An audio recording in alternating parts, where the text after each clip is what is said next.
မဲဆိုအမဲတွေတော့ဆိုးလိုက်မယ်ဆိုတော့စိတ်ကမနိုင်အခုကဆိုးထားဘလောက်ပဲ9လ6လ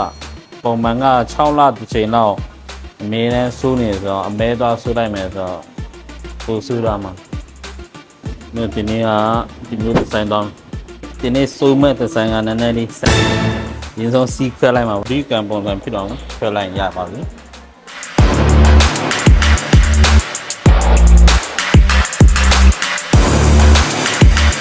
ရဲမပြောင်းနော်ဘဝနိုင်ငံခြားပုံစံဖြစ်တာဒ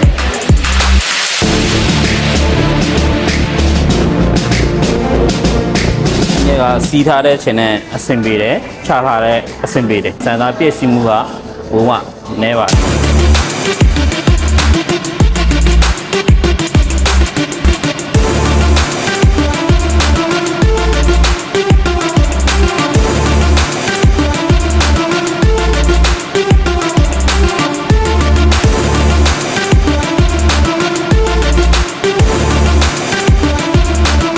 ကျွန်တော်နဲ့တွေ့ရင်လောက်ကိုလာပါစေရမယ်